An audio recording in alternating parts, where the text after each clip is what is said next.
was like, I don't see us. I'm trying to rock and roll with that, but we are here. So Brad Young's in for Eric Johnson today. Chris Knight, Tabitha Hassell, and Vic Faust of Fox 2. Another big show, as always. Brad, are you in for our 2 hours today? I'm here for the ride. Yes, you're here for the ride. And coming up at 9 o'clock today, I'll wait for everybody to get coming up here. First of all, how was your weekend? What have you been up to? Well, my youngest daughter is getting ready to go to Mizzou in about 2 weeks, so we're packing up for that. And I just told her, I said, now keep in mind, you're moving to the communist state of Colombia, and so I made sure that she knows that they prefer to be called comrades. You know, hey comrade, that's how you address folks when you go to Colombia. And so I told her that just get ready because that's what the environment she's going into. Okay, I think you've buried the lead on me before. Is your daughter going to be a freshman at Mizzou? She is. She's going to be a freshman at Mizzou. My youngest daughter. Okay, we need to hook them up somehow. My daughter is going to be a freshman at Mizzou. Wow. And she leaves on Friday. Yep. So she's heading down, and I have not told her that it's the communist republic there. You've However, not prepared her correctly. no, well, she got that at her high school. That's not to be.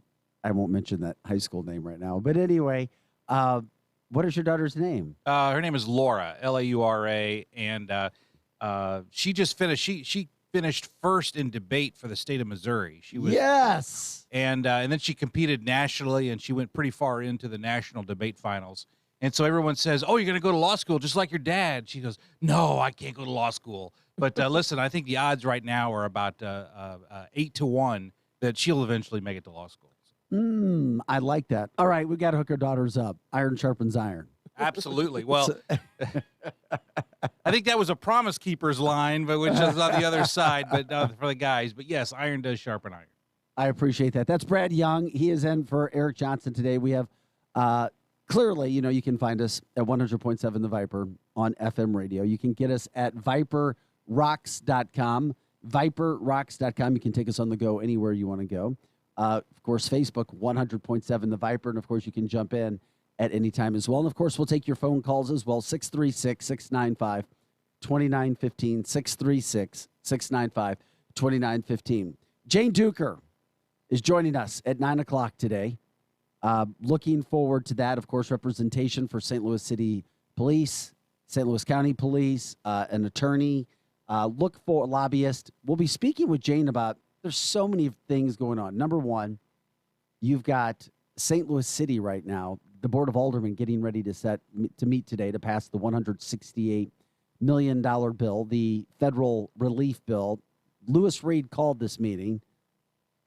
We need some breakdown on this, Brad, today in regards to, does this mean it's actually going to go through? Because Lewis Reed and the Board of Estimation and Appropriation, they met Friday. So that's happening today at 11 o'clock. We'll get some insight from Jane there. We're also going to talk about what's happening. There's a lot of reports coming out that St. Louis City is safer now. That crime is going down. Sure it is. Two kids shot yesterday. It's safer. Absolutely. We'll ask Jane about that. There was another decision from a judge yesterday that came out regarding how police are supposed to deal with protesters. It's an old story, but some of the news on that came out yesterday as well. We'll also get into a big meeting tonight. St. Louis County Council meeting tonight. And we know it's become must-see TV, so to speak. The council meetings. It's a big deal. Tonight, there's another council meeting. Brad, you were up on it yesterday getting ready to say, hey, have you seen what's going on here? Brad, you had heard about it. I heard about it. What is there a possibility of happening tonight? Well, let me lay it out this way. We know that under what was called House Bill 271, just to set the table here, under that bill that went into law in June, any health mandate must be approved by the legislative body of the city or county. So what that means is that when Sam Page starts issuing all these health mandates, they're irrelevant. They don't mean anything. In this instance, from last week, the county council voted down the health and safety mask mandate order, or so-called order, that Sam Page issued. Now, the reason why that's relevant here is this. Everyone's saying, I've heard this many times over the past few days, well, the county council has already voted down the mask mandate once, so tonight is just going to be a foregone conclusion. I'm not convinced that's the case because two members of the county council, particularly the chair, Rita Hurd Days, and also Shalonda Webb, both of them voted against Sam Page's mask mandate, not because they were against a mask mandate, but because they were against Sam Page's unilateral assertion of power without consulting the council. I knew that was the case with Shalonda Webb because she put out a statement the day before last week's vote. She put out a statement on Monday of last week, pretty much stating that, but I had not heard from her days regarding the same sort of philosophy. So with that context, then, tonight's vote, I don't know how it's going to go. I mean, it could go either way. I'm not suggesting it's a foregone conclusion either way. What I'm suggesting is that the circumstances for the vote tonight are different than the circumstances on the prior vote, because tonight will reflect their actual views on the issue as opposed to simply whether Sam Page was acting unilaterally. Why are they voting again? That's what I don't understand. We already had a vote. Why do we why do we need another vote? Because here's what happens with these council votes. Councilman Lisa Clancy is bringing something forward tonight. She is bringing what she wants to be an ordinance voted in, which has a tie to vaccination rates. And the information I had on this, Brad, and you can jump in if you've heard something different or agree, but apparently she was wanting to put an ordinance in. An ordinance is enforceable by law if there's law that's actually going to go and enforce in this day and age. But until the county reaches 70 vaccination rate to have a mask mandate or a mask ordinance in place, not a mandate, but an ordinance. I think the last numbers I saw was like 46 or 48%. That is wrong. You know what? That is wrong. We voted on it. They voted against it. It should be the end of story. There should be no other votes. According to the charter, this ordinance can be voted on. It's legal. And that's insane. That is anything. That's a different story. They will do anything they can to be tyrannical. So, with that being said, those who are against this are saying pack the county courthouse tonight. Not only the chamber, the lobby, outside, anywhere. Make your voices heard. Let the councilmen know before they get there, while they're leaving. That's what those who are against any possible changing of the mask mandate are saying. Here's what I want to know. Is Dr. Khan going to be there? I was just going to ask that. I think we know the answer to that. What happened to Dr. Khan? Dr. Khan has pulled his best Houdini because now he's been silent. Well, he can't. It's probably best because he can't he's quarantining anymore. That's done. Page is already showing himself too. So I don't know. I don't know where he is, but he's still employed.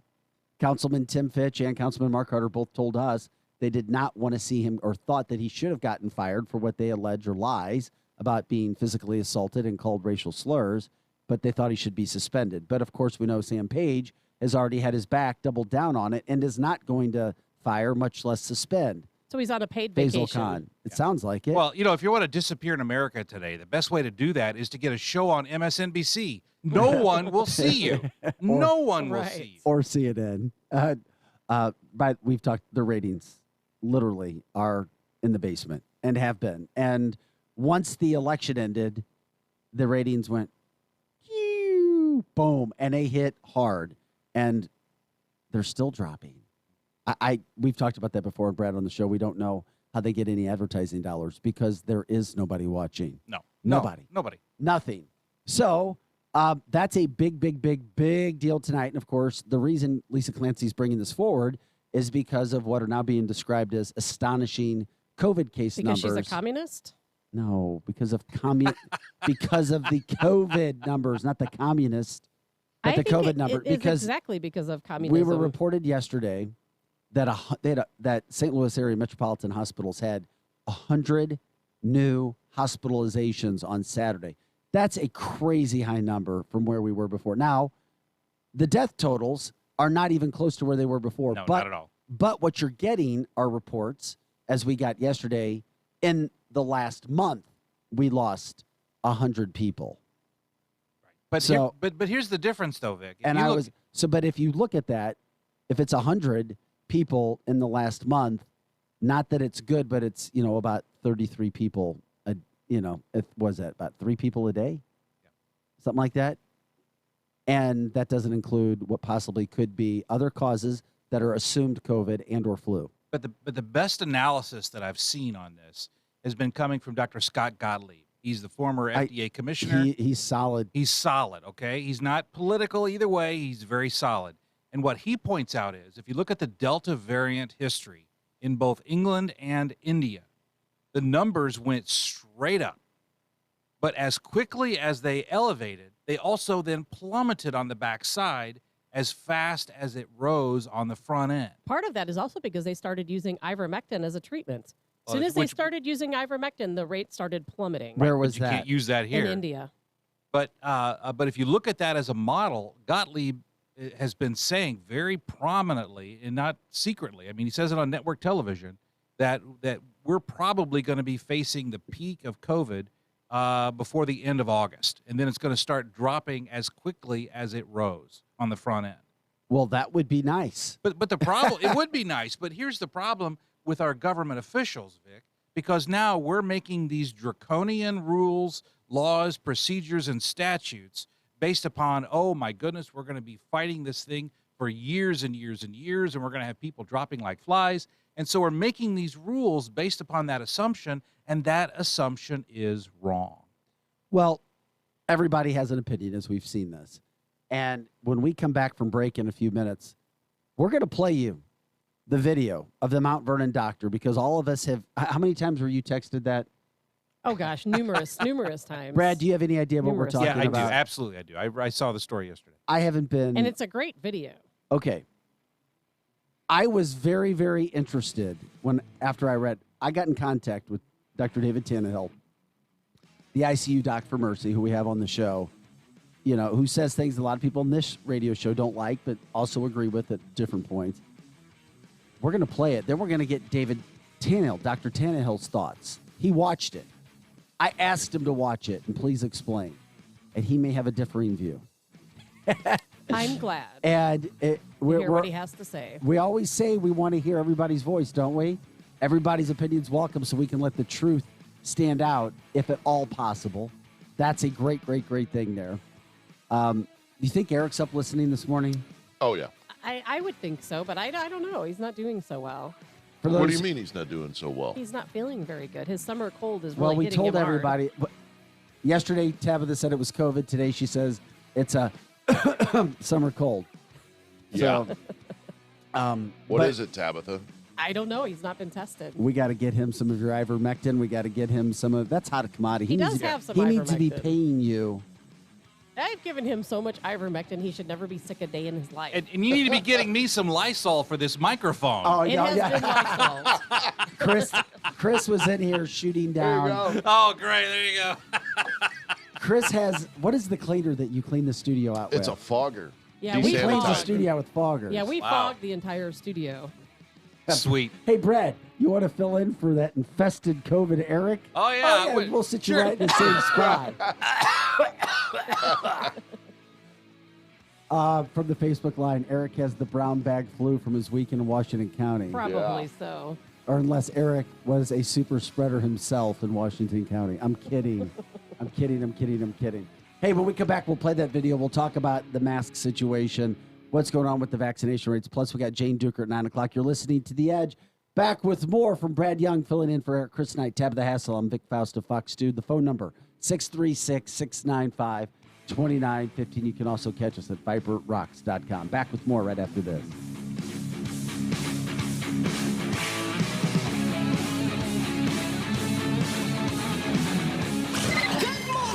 This is the Edge Morning Show. Live on 100.7. The Viper. With round-the-clock protection at a great price, your Progressive policy works the way it's supposed to, unlike this unenthusiastic hype man. Okay, everybody, let's make some noise. Put your hands up. Or not. It's your call. Here we go now. Here we go. Switch to Progressive today. It is electric in here. Progressive Casualty Insurance Company and Affiliates. Look, staying healthy isn't easy. Watching your diet, hitting the gym, avoiding stress. But a good night's rest helps boost your overall health and wellness. And it couldn't be easier. The new Sleep Number 360 Smart Bed effortlessly adjusts and responds to both of you. The result? You wake up ready for anything. Proven quality sleep is life-changing sleep. It's the final days to save up to $1,000 on select Sleep Number 360 Smart Beds and adjustable bases, plus special financing. Ends Monday. Special financing subject to credit approval. Minimum monthly payments required. See store for details. Hi, this is Eric Joya, sales manager at the all-new Travers Automotive and RV at I-70 and TR Hughes. I'm personally inviting you to come see our awesome selection of pre-owned cars, trucks, and SUVs. Travers Automotive and RV has the largest inventory of lifted trucks and Jeep Wranglers in the market. Our new location also has RVs from Mesa Ridge and Open Range, and a huge selection of pre-owned as well. Come see me and my team at Travers Automotive and RV, I-70 at TR Hughes, TraversAutoandRV.com.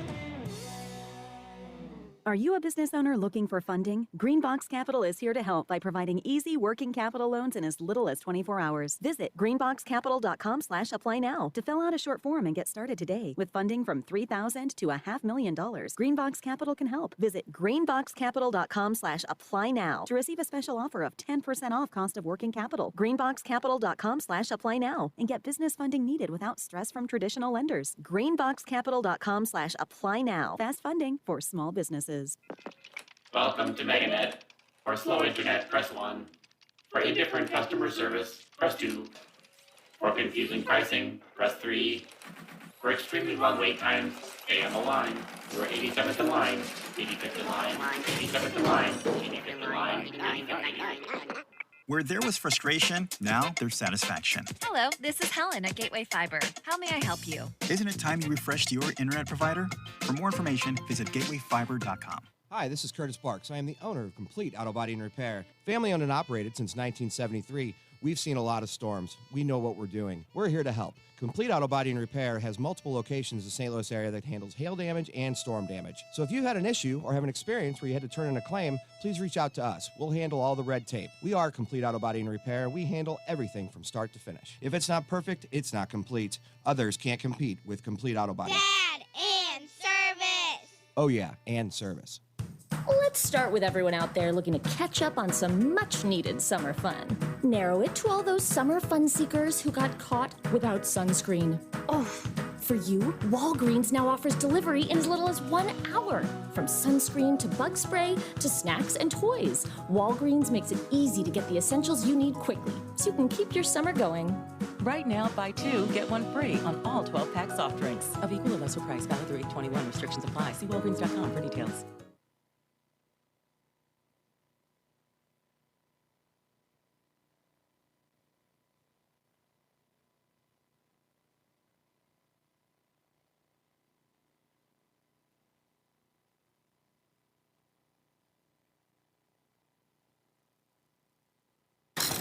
Here comes more of the Edge Morning Show.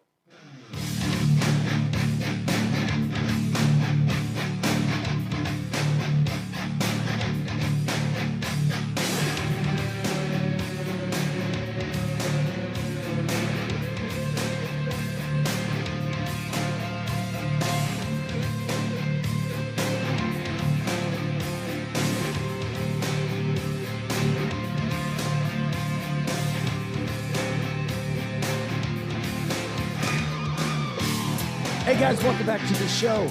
Brad Young's in studio for Eric Johnson today. We hope Eric's doing well. I see people wishing him well on the Facebook line. So Eric, if you are listening but not watching, if you can't get yourself to watch the show but are just listening, people sending their well wishes to you.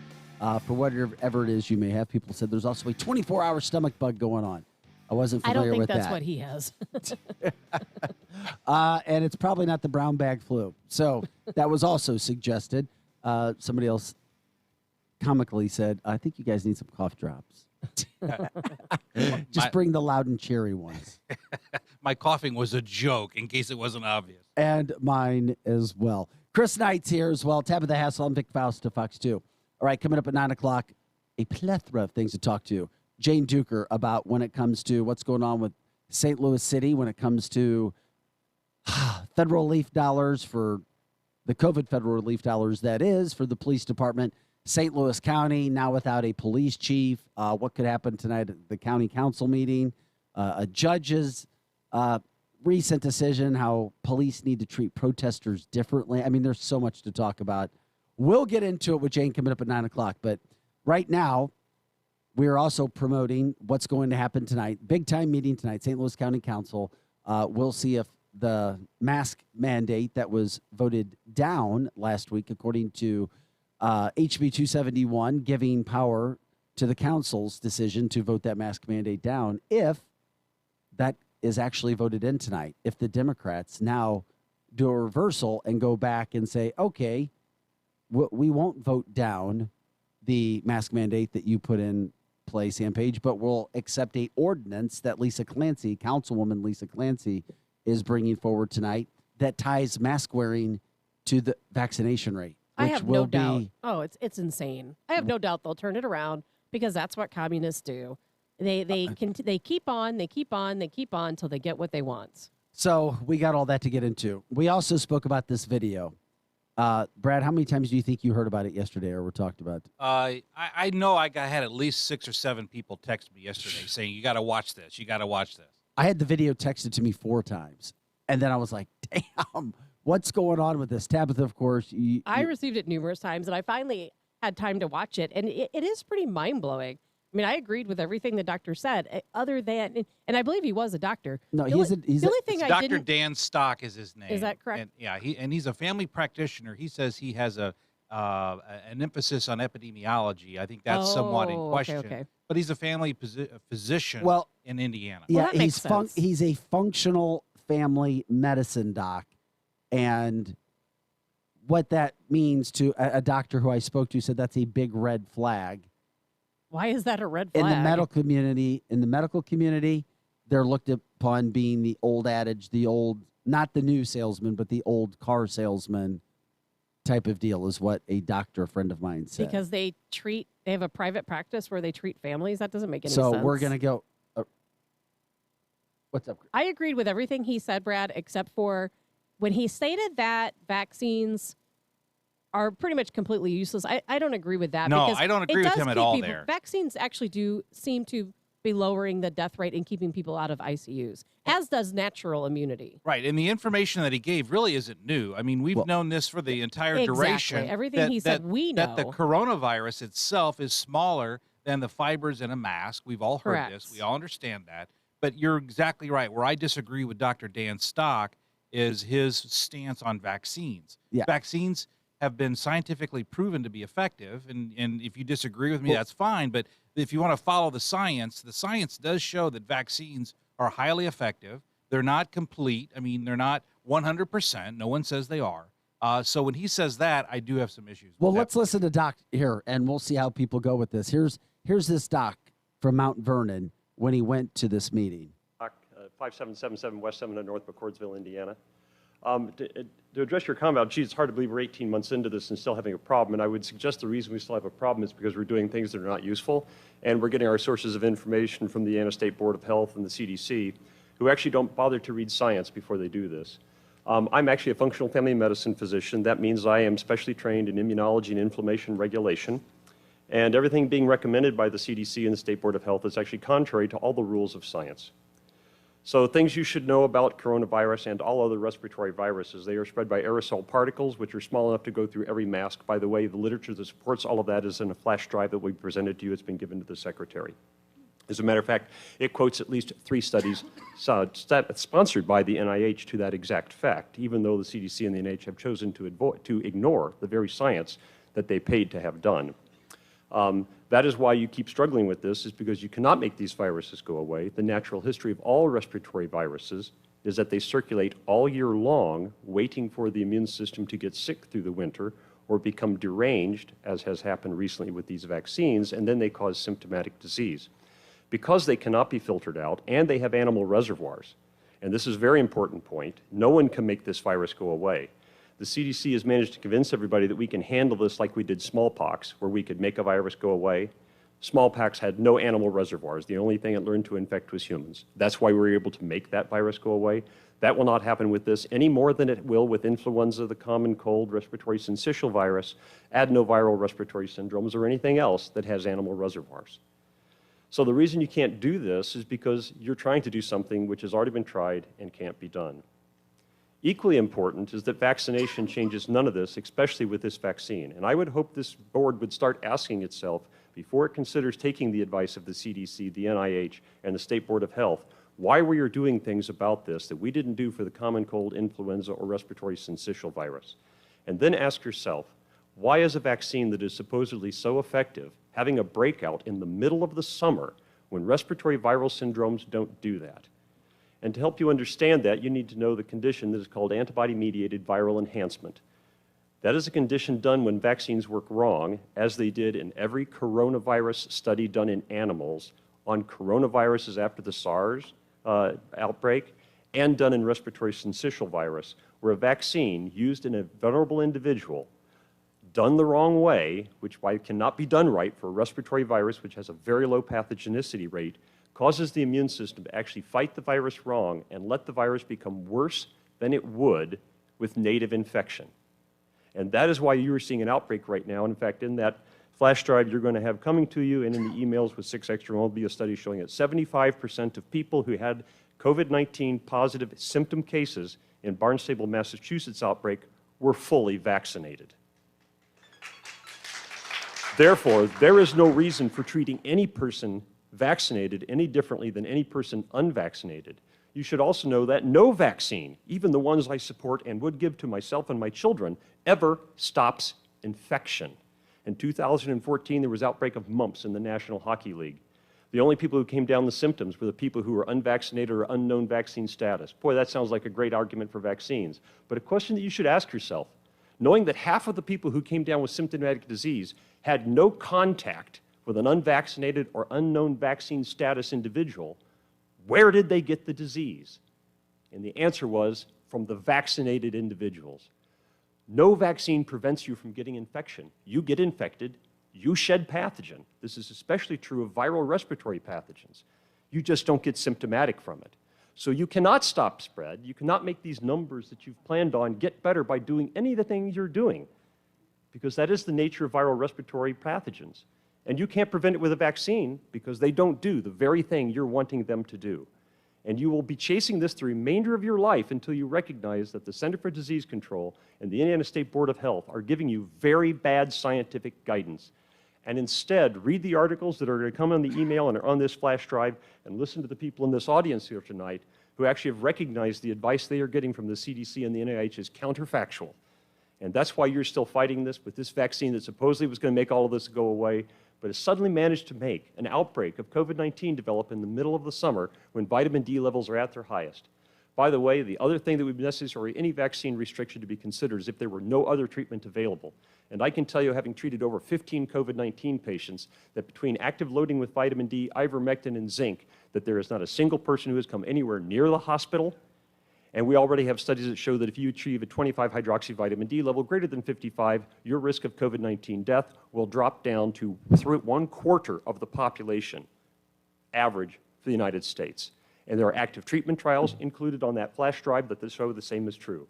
So if you were going to discriminate based upon vaccine, you should also discriminate based upon 25 hydroxyvitamin D level, zinc taste test response, and probably previous infection, since there are also studies on that flash drive that show that people who have recovered from COVID-19 infection actually get no benefit from vaccination at all, no reduction in symptoms, no reduction in hospitalization, and suffer 2 to 4 times the rate of side effects if they are subsequently vaccinated.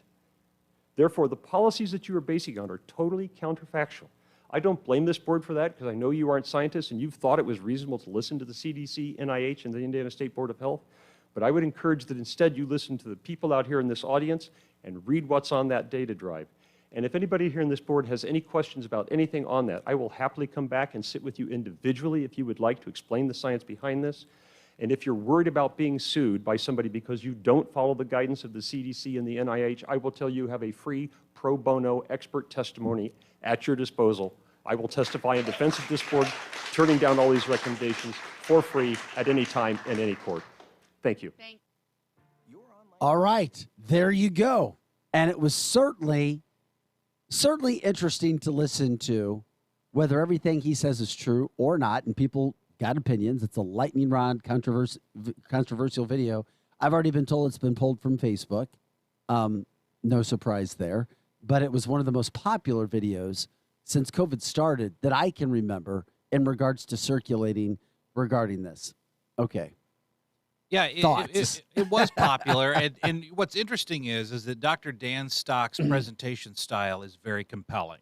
Bingo. Okay, so let's start with that. He's a very compelling speaker. And so that lends a lot of credibility. A lot of what he said is accurate, but a lot of what he said is inaccurate for what we've already talked about. One of the things I liked in his presentation, he talked about ivermectin and the benefits of that. And he talked about how there are antiviral treatments available that will lessen the symptoms that we can't use today because of politics. And that is accurate. But with regard to the vaccines, I do have to disagree with him. I mean, the vaccine science has been proven. If there are people who say that this is going to disappear, I mean, this is never going to go away. Just like the influenza virus is never going to go away. COVID is never going to go away completely. We're all going to have shots every year, just like we do with other conditions. But when you build up the antibodies with regard to COVID, the science, I think, is accurate, everything that I've read, and I try to balance this stuff out as much as I can, and that is that it will help reduce the likelihood of you getting COVID, and if you do get it, it will reduce the severity. And I think the science on that's clear. It is, and Tabitha's going to switch spots, and then we'll get her opinion on it. Interesting, because I reached out to Dr. David Tannehill, who watched this video. He joins us on the show, just to get a perspective of somebody who's actually in the health system here in St. Louis. He was very concerned because his thought. Now, once again, we've got differing opinions on the show, and we love it, and we love talking about that. Tannehill says that his statement about vaccinations making the disease worse are demonstrably false. And the phenomenon he describes about vaccines ramping up the immune system is theoretical BS. That's never been proven to actually happen in a clinical, meaningful way. So I know that's going to upset some of our listeners, and it might be something our listeners agree with. So that's Dr. Tannehill's take on what he watched. But I did ask that he watch the video, and he did. And Good. I appreciate him doing that to give his opinion on where we are with that. Tabitha, your rebuttal thoughts? My only thoughts, and I stated this before the video started, is that the only part I didn't agree with is that I do think vaccinations keep people out of the hospital, potentially. They keep people out of the ICU, and they do prevent death, it seems like, in the majority of cases. Maybe it's too soon to know, but that's how it appears right now. Well, right now, and we'll remind everybody, regardless of where you are, and I'm doing a story with Tannehill today for Fox 2 News tonight at 5 and or 9. We'll figure out the time later today, just from the sheer fact of what they're seeing. And I know, Tabitha, part of this gets you excited for immunity. Part of it doesn't.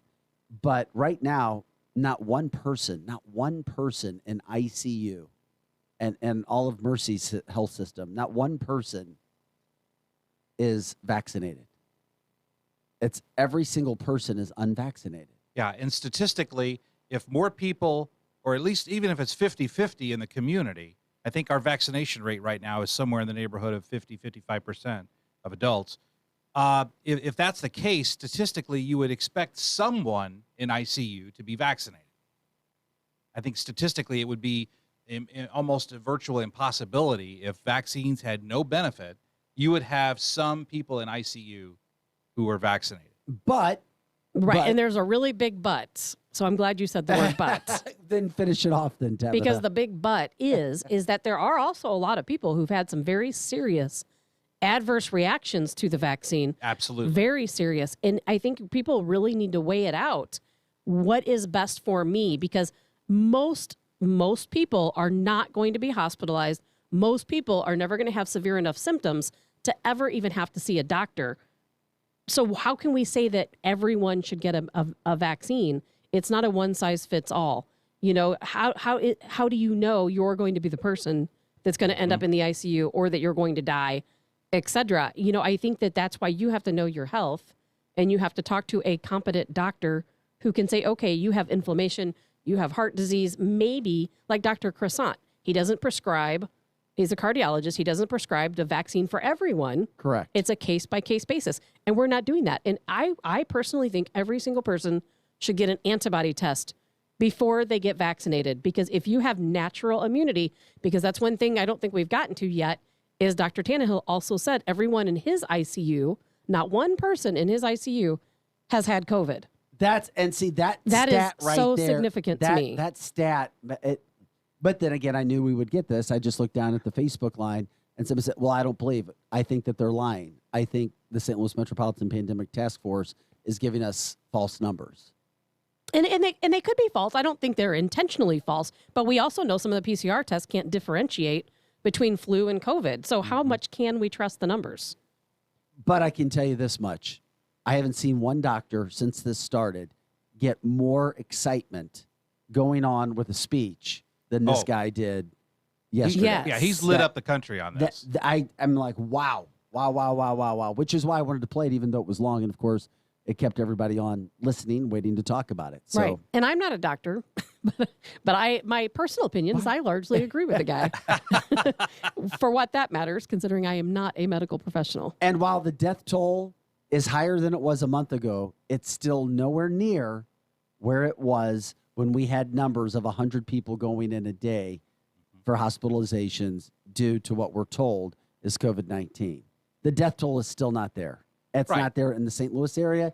It's not there from a national standpoint, even while the cases go up and we hear stories of the hospitals becoming full of the beds that are available, because I still hold the hospitals responsible for getting rid of staff and then not being able to get staff back when you have open beds in those hospitals that are not being used.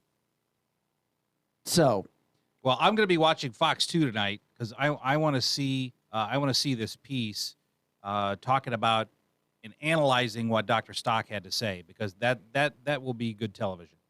Well, see, that's just it. I just got a text from a friend of mine saying the county has nothing. Numbers are false.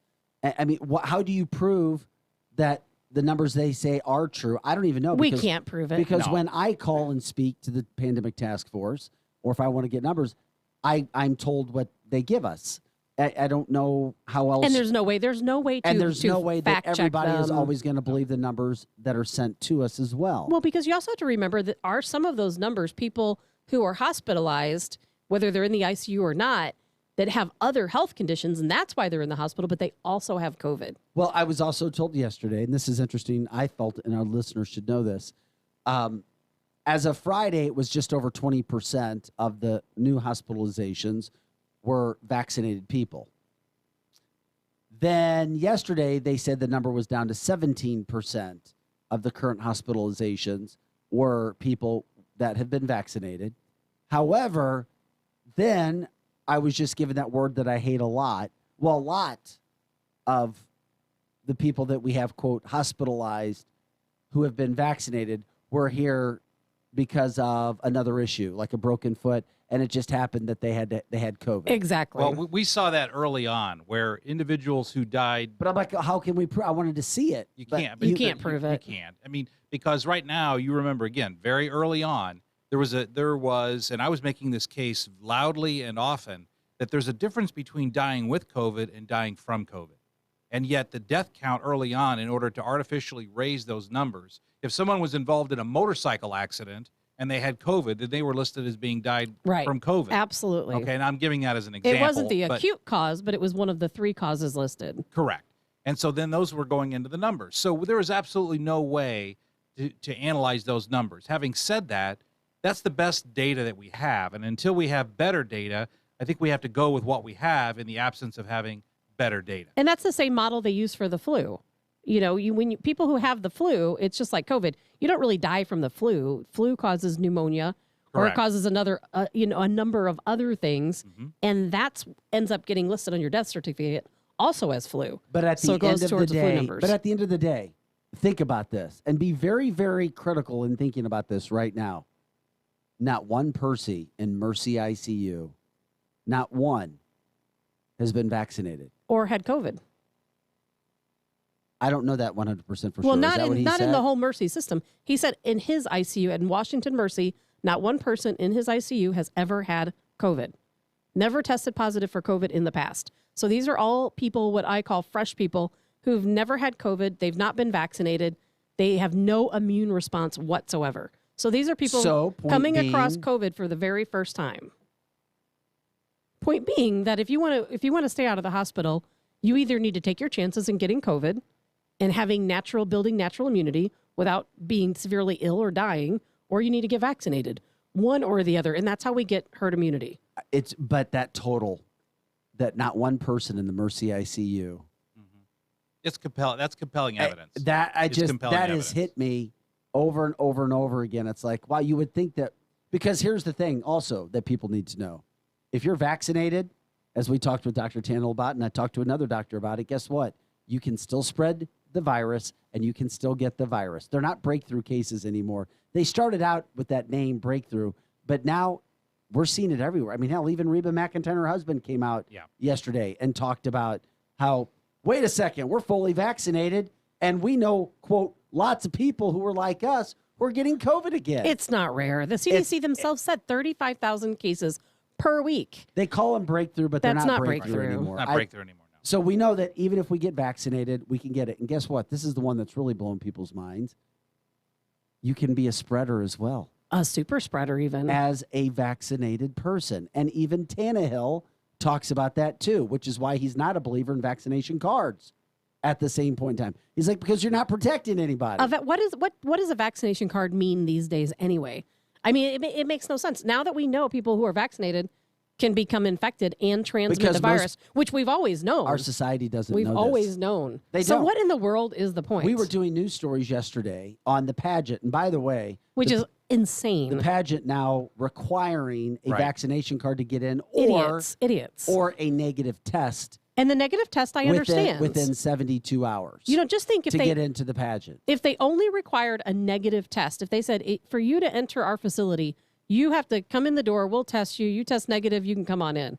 Guess what? That's going to really cut down on infections. It doesn't mean anyone there couldn't be shedding the virus because sometimes you don't test positive for a couple days after. Right. Could be false negative. It could be, but the fact is that if you're just looking for people with vaccination cards, then you're not protecting anyone. But Brad, can't you see that the vaccination cards are useless? Well, they're meaningless, but it's a way of virtue signaling to say, well, you have to produce this card. And it's not just another form of virtue signaling.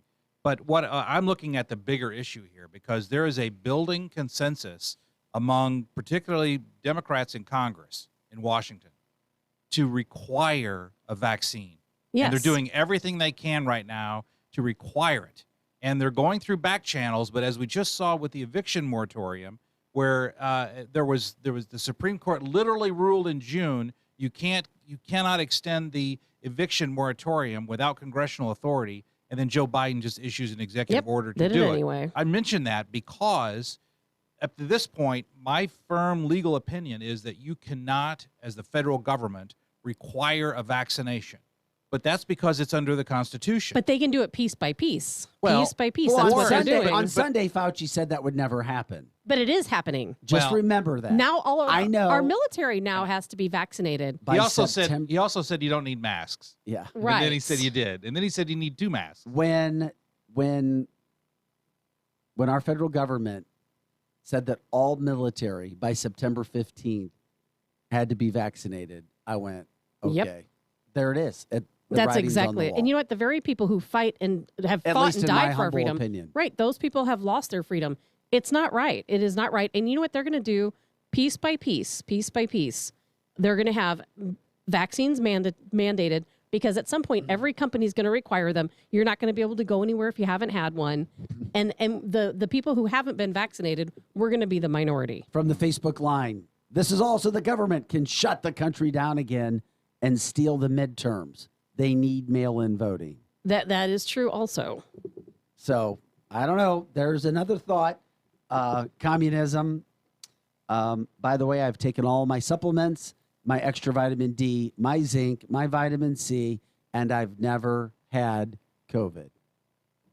I I've said that from the get-go until I get my antibody test Right. this week. When are you doing that? Whenever I have time. Today, I left my house this morning at 7-ish, and I won't get back to my house tonight until like 11. Okay, so that's my day. Wow. So we'll see. Maybe tomorrow, maybe the next day, but we're looking forward to. Have you ever had your antibodies tested? I've never had that. I want to do it, but haven't done it yet. Oh, by the way,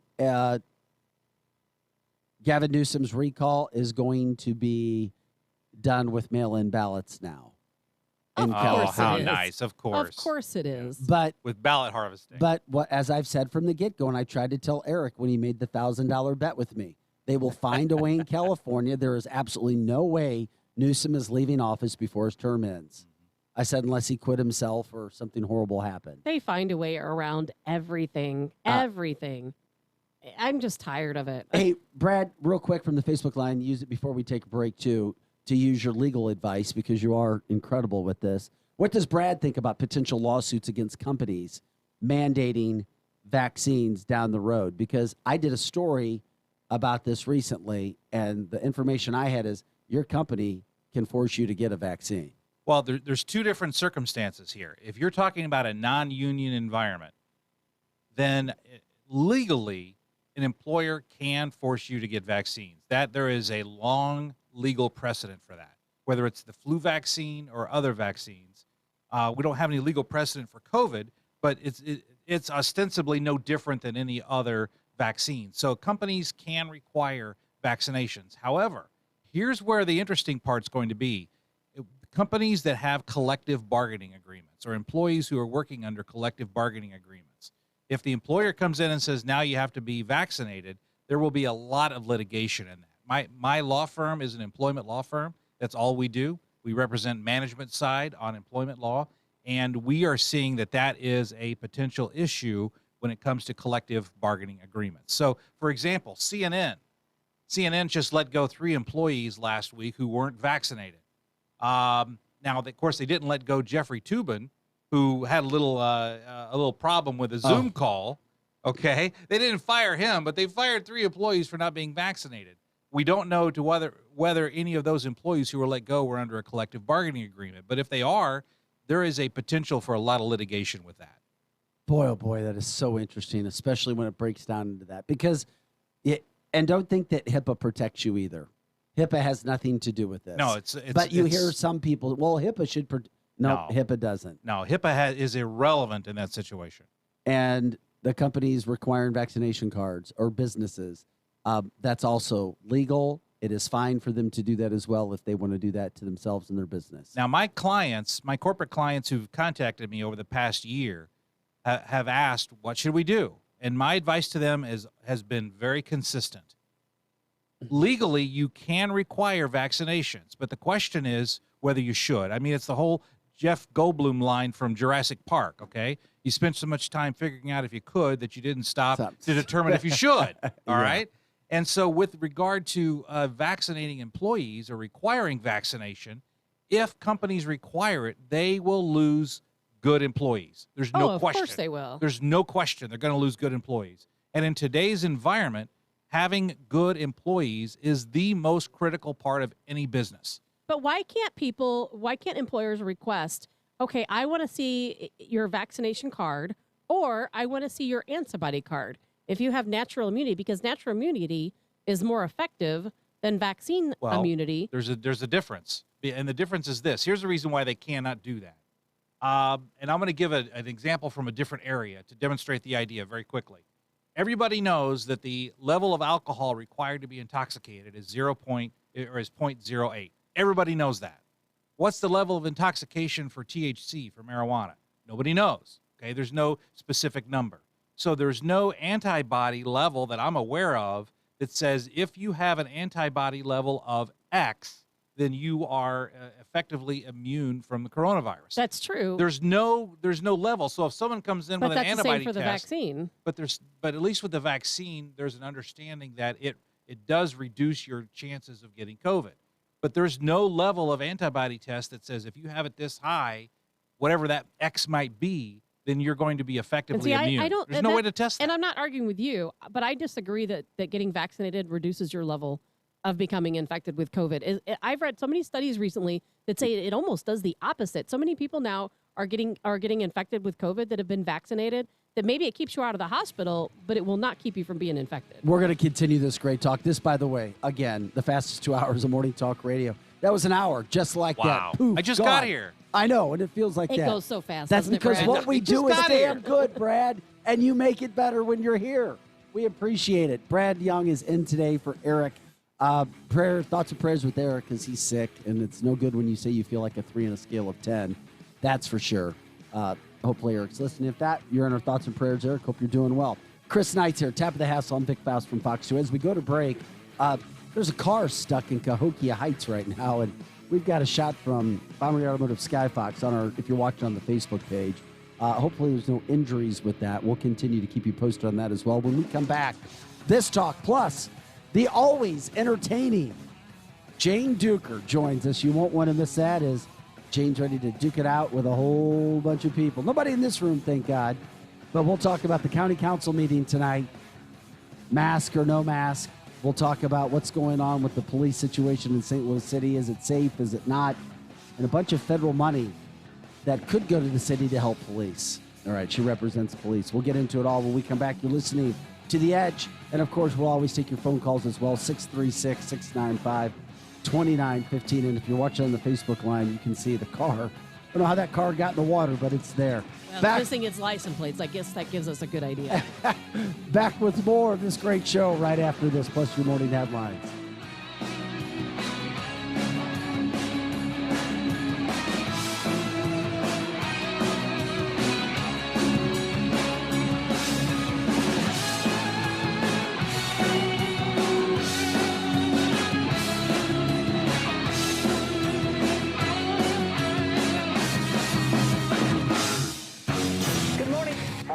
Good morning, and a special good morning to you this morning. Be informed.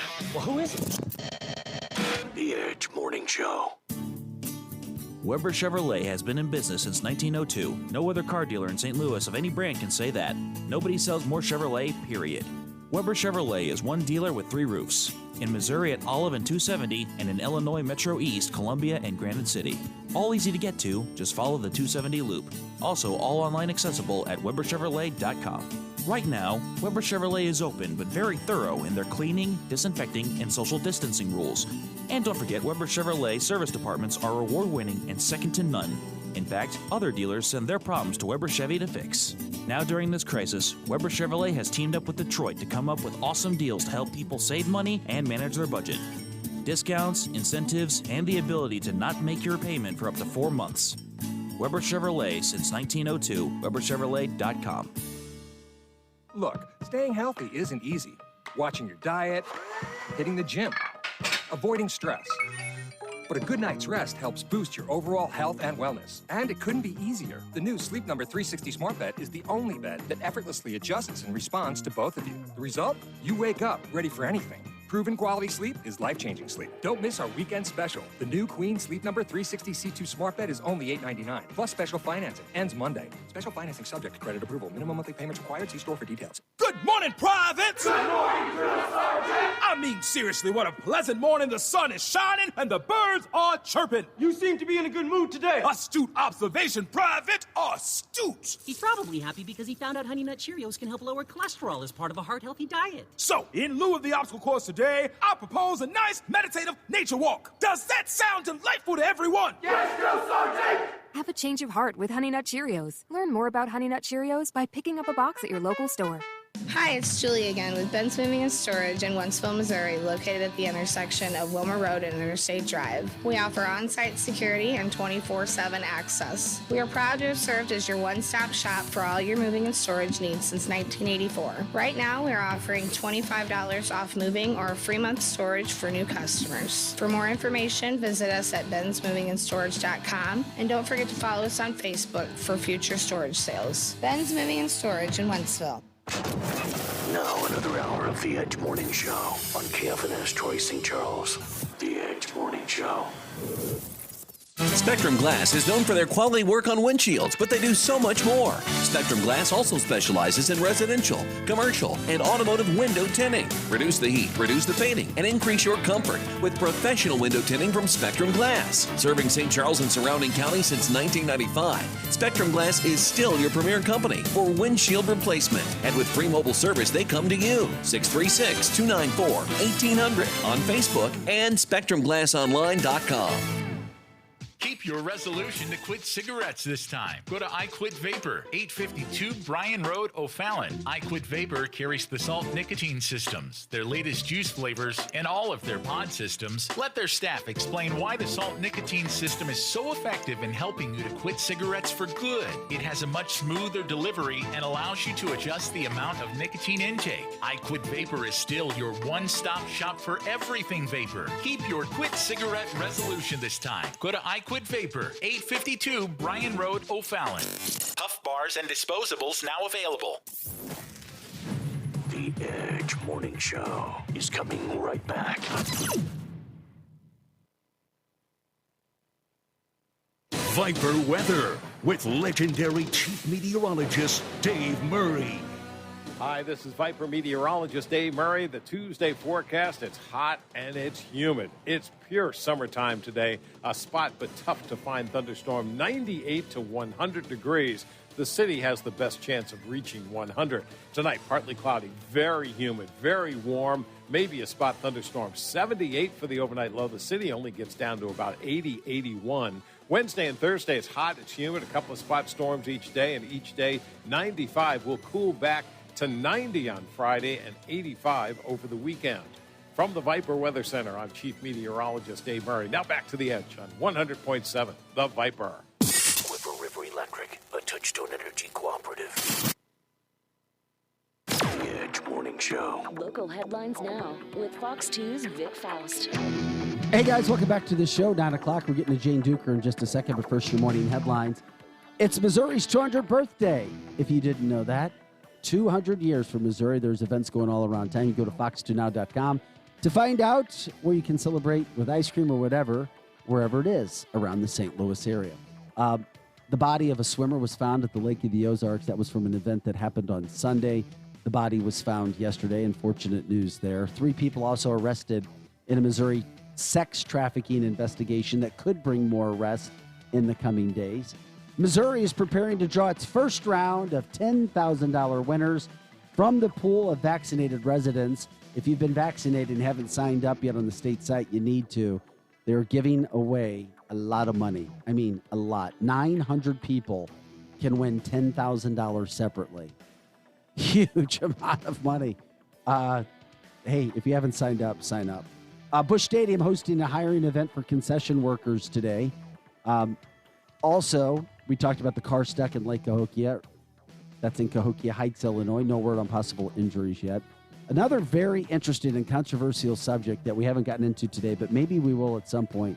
Normandy Schools Collaborative is offering $750 to employees who go get vaccinated. I said they're giving $750 to employees to go get vaccinated. St. Louis Board of Aldermen are finalizing a $168 million federal aid package.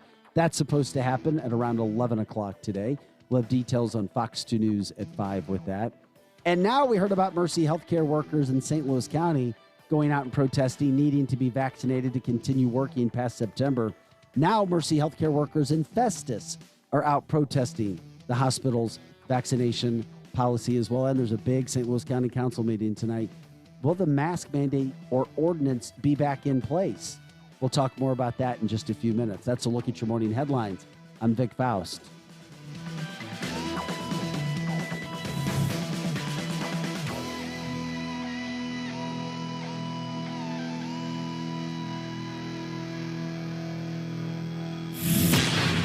This is the Edge Morning Show.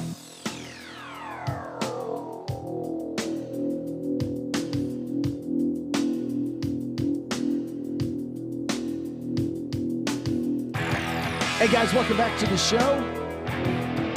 Brad Young today filling in studio for Eric Johnson. Once again, our thoughts and prayers with Eric, who's really sick. Not sure exactly what's going on, but he's not here. It's probably a good thing. He said he feels like a 3 on a scale of 1 to 10. Chris Knight's here, Tabitha Hassell. I'm Vic Faust of Fox 2. So we asked Brad to come in and fill in for him. And on the phone with us is our good friend, the always entertaining and educational Jane Duker. She is an attorney, consultant, KMOX TV talk show host, and she represents St. Louis City Police and St. Louis County Police from a legal standpoint. All right, Jane, good morning. Thanks for taking some time with us. Good morning. I love your energy. I know you know Brad Young, and he loves you and adores you as well. Oh, Jane, that's good very morning. Sweet. He's wonderful. How are you? I'm doing great. Good. Lots hopping. Speaking of which, let's talk about your police departments. What's the latest going on right now? The last time we talked to you, funding was still an issue, and I know it hasn't gotten any better. Well, yeah, I mean, obviously, we're not heartened when our congresswoman, for the city and the county says that she still wants to defund the police, even though she's getting security. She's getting some national, but she's getting crushed nationally for that. Yeah, and I mean, she's going to be the subject of ads. I mean, Democrats, it's going to put Democrats in a really bad spot for midterm elections, and so that's unfortunate. And in the city since January has lost 100 cops. So the retirements, the resignations, the moving, they're all rolling in, and so that's very concerning. The one bright spot that happened for police in the city was Mayor Jones tried to defund $4 million, which was basically overtime, and sadly, in the city of St. Louis, that means regular service. Right. The Board of Aldermen bill that she finally blinked on and passed through E&A, and which should pass the Board of Aldermen on Wednesday, actually puts $5 million back into the police budget. Excellent. So that is good. I mean, she doesn't have to spend it. So, it's not a mandate, but at least it's an authorization. So, we're cautiously optimistic that, overtime will still get to happen, because as we lose more officers, that just means more overtime. I mean, and overtime is expensive. Jane, what's going to happen when we're down to 10 officers patrolling the entire St. Louis City area?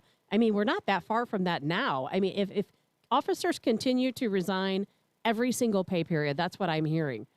Yes, and they're not coming true. back on.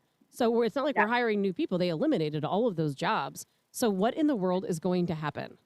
It's a really good question. I mean, the academy class, I think, graduated like 13. That certainly does not keep pace, unlike what Chief Hayden said, does not keep pace with the retirement. I think it's going to get scary. We've been in discussions with members of the Black Caucus and other members of the Board of Aldermen, thinking about doing a bill that basically says, this is how many cops you need to have on the street, mandating it. Because right now, an authorization to spend an appropriation doesn't make the mayor spend it in any certain way. She could put social workers in the police department and say, I'm spending the police budget. So the only way really for citizens to be insured of a certain level of police service is to basically mandate it in an ordinance. And so that's something that people are looking at and because we have two issues. One, we're down cops. Two, the allocation of resources in the police department right now is way off base. Way too many white shirts, way too much at the top, not enough police officers on the street. And so that needs to fundamentally change. It needs to flip. So those are some of the things I think the board is looking at to sort of combat this problem. Jane, look at Chicago for a moment. There's been a lot of press recently about what's going on in Chicago with the police officers, about shootings, about police officers fleeing the Chicago Police Department. Is that really kind of watching a preview of what is either set to come or what's occurring here in St. Louis when we see what's occurring right now in Chicago? Yes. I mean, where you have the sort of progressive prosecutor, progressive mayor, especially we have the combo of the two, Chicago similarly, that's when this stuff really starts to escalate. And so it's concerning. You had the mayor, she looked at 3 months over 7 years of rising crime since 2014 and said, okay, we've had 3 months with less murders, so, basically declaring victory on crime. And, Tony Messenger just parroting that nonsense, and I thought, goodness. oh, Lord. I mean, Come on, Tony. if you think this is victory, it's completely contrary to what city residents and everyone in the region are feeling. And so it's sort of a bizarre sort of gaslighting that is also very frustrating. We're talking with Jane Duker. Jane, I'm curious. You bring up the crime issue. It's not. Is crime really not going down then? Because I know homicides have to this point in time compared to a record status last year. If you look at overall crime, guess what? Like purse snatches are going down. Okay, well that's because nobody's even calling the police about them anymore, or they're not being responded. That's exactly what it is. Yeah. So no, but violent crime is still terrible. I mean, we were at 262 last year. I mean, we may not hit 262, but I mean 200's not okay. So. This idea that suddenly her becoming mayor has decreased crime is kind of a joke. I mean, we still have problems with people getting 911 calls answered. So, it's not an accurate picture, and it's certainly not time to declare victory based on 3 months. And I hate to say it, but having a very rainy summer has an absolute impact on crime. And nobody's wishing for crime to go up, but we have to be realistic with the citizens because they have to know what kind of policies they need to support. And Jane, you're absolutely right with people not reporting crime. And I hate to say this, but I am one of them. I have my family has property in St. Louis City. It was broken into, I don't know, maybe 3 weeks ago. Some items were stolen. I never called the police because why? What's the point? Why They're not going to find it. They're not going to find out who did it. It's terrible to say. And just this past weekend, I was driving down Highway 40 and I saw a really pretty light blue, I don't know if it was a Challenger or a Charger, fire 2 shots at a pickup truck. I didn't call the police because they were going so fast. They were long gone. I almost took a picture, and I thought I'm not going to risk my life trying to take a picture of these idiots. And you know what? Because what is the point in calling? Because they're never going to find them. They can't catch them. They'll never know who they are. Obviously, no one got shot. And I think so many people are like myself or not reporting crime. Oh, I have a friend whose mom actually got, held up at gunpoint in the parking lot of a store and, said, I'm going to call this in, but, I mean, no hope. And, I mean, that's an armed robbery. Right. And, it's just they go from shooting to shooting to shooting because we're not just dealing with murders. I mean, we had 3 people shot yesterday, a 4-year-old, a 9-year-old, and an adult. I mean, thankfully, we have some of the best health care in the United States. So a lot of shooting victims are probably living when, previously, maybe they wouldn't. So the shootings are terrible. So I really hope that there's a realistic discussion at the Board of Aldermen. And I think there will be because their constituents are screaming at them. Yeah, and there's members of the Board of Aldermen, Jane, who are very much pro-police. There are members on that board who support the police, who understand the vital nature of the police and are completely against this entire farce of defunding the police. Flip the board? Yes. They didn't flip the board. They realized that the most important thing in every single poll is safety and public safety and personal safety. And so I do think that we're going to be able to have a good conversation at the Board of Aldermen. One thing that people are not sort of paying attention to is the rise in crime in St. Louis County. So, that's something that's not being talked about. We have a new, sort of acting chief. So that's, there's still no crime plan, which I think is frustrating. And, really, I mean, the mayor and the county executive, really all they care about is figuring out how to merge these two, but yet there's no crime plan. Jane Duker, that's exactly what I was just getting ready to talk to you about. We talk about the city. There's issues in the county. We did a story on Fox 2 last night. A Chesterfield couple put on hold for 5 minutes when they called 911. Oh, and we have just as much of a crisis in that area. Yeah, and people in Chesterfield are going, what? What you mean? We call 911 and we're not getting an answer to? I only thought this happened in the city. And this is like operators. They want to pay them pittance. You cannot pay. It's a very stressful job. Sure, it's like being an air traffic controller. Right. Exactly. Yes, exactly. And, in the city, I don't know in the county, in the city, there's average 500,000 calls for service. That's a lot.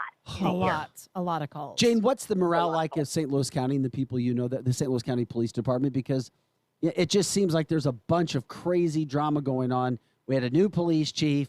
She was hyped up, and then, she was basically forced out. And now it's like, what? We start this whole process over again.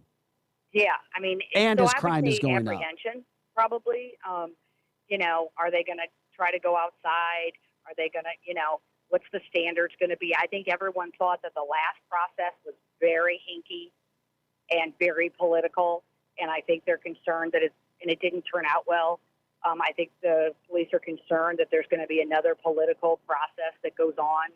They just want a chief, you know, that they can rely on and will provide the leadership they need. So I would say apprehension. I would say the morale in the city police department is just horrible. I mean, it's sad. It's demoralized. That's the word I would use. Well, as I've been reading about this thing in Chicago, and I'm not just trying to draw us back to Chicago, but I'm trying to look for parallels on how it compares with St. Louis City and County. But in the situation in Chicago where 2 police officers were shot at point-blank range, and the police officers in Chicago literally turned their backs on Mayor Lori Lightfoot when she came to the hospital. One of the officers who was interviewed about that incident said, "We just want to know that the city and the leadership has our backs." And I thought, how instructive, because isn't that the same situation, Jane, that we're dealing with here, where the rank and file police just want to make sure that the leadership, whether we're talking about the city or the county, that the leadership has their backs. Right, and doesn't sell them out. I mean, it's one thing to have somebody's back. It's another thing to sort of sell them out. And, you know, there's been officers shot since Mayor Jones took over, and she doesn't go to the hospital, doesn't call the police officer, doesn't do those sorts of things. I mean, Mayor Cruzen used to do that. She used to go to the hospital. She used to check on, you know, I mean, it's a city employee. They don't even get treated as well as other city employees, you know, where any boss would check on their employee if they were shot or if they were in the hospital. So, yeah, it sends a message for sure. Hey, Jane, we got another issue going on, and, you know, the seriousness of COVID with Sam Page, whether he's trying to do this or do that. There's a big-time county council meeting tonight. I know you've been following it because I follow your tweet. Your must-tweet TV, so to speak. And and what is your synopsis of this whole situation and how politics are playing out? Sam Page tried to do something that went against state law. And the county charter and county ordinance. But now I'm getting word that now he is following what he should be doing by going through the county council, and you may have some people. Not really. Okay. That's the thing. That's what I wanted your insight on. Yeah. Okay. So the Sam Page, before the law was passed last session, Sam Page was relying on state law to ignore county charter and county ordinance. County charter and county ordinance says the director of health will recommend policies, and the county council approves them. So when the state law was passed, it not only returned, you know, that back to local control, but it also had a provision that said, you know, no matter what, the governing body, the council, can overturn any order by majority vote. So the last time, he just issued mandates, didn't go to anybody, didn't follow the law. The state law says you have to give it to the council, you know, before it's, you know, as it's ordered or before. He wouldn't do that. So the council said, you know, no, you are going to follow local law and state law. So then what he decided, rather than getting his director of health, who's been completely just discredited with his lies, you know, the director of health is supposed to go to the council with the data, with the recommendation, and Page won't do it. Now he's just punting because he has Lisa Clancy, Councilwoman Clancy, to file some mandate that even exceeds what he was talking about. And he's still not doing what the law requires, which is the director of health is supposed to come in and say, here's the mandate, this is why, here's all the data, here is, you know, they still have outstanding questions to the director of health, like, not crazy questions, like how many St. Louis County residents are in ICU? Okay? How many children under 17, not 19, there's a big difference between a college kid and a K through 12 kid as far as this disease is concerned. How many kids are in ICU? How many kids have died? These are the kind of questions that they're still not been answered. What? They haven't been answered yet? The county council hasn't gotten those answers? No. Well, then they're not going to switch their vote on mask. No, they aren't. And I mean, I would be shocked. Maybe they will, but I would be shocked because they just want him to follow the law. And there's a reason why, because he has all the data. So the council wants the data, and they want to know what the director of health, recommends. It's funny because they've got Dr. Khan, who's MIA. Yeah, he's MIA. He's on a milk carton at this point. So Spring Schmidt has been, the former acting co-director of health is now the acting assistant director of health. I mean, we're in a pandemic and we can't get, a single person confirmed because they've been a disaster. Everyone is entitled to that data. The council members are entitled to the data, and anyone who falls under that mask mandate is entitled to that data. Absolutely. And whether you're for it or against it, exactly, you want to know. And the thing is, another tactic they've been, kind of using is saying, well, this has been turned over to the pandemic task force, as if it's still not the public's data. And that is and so people are really frustrated. And, he just won't do his job. He does not want to come to the council. It's a control thing.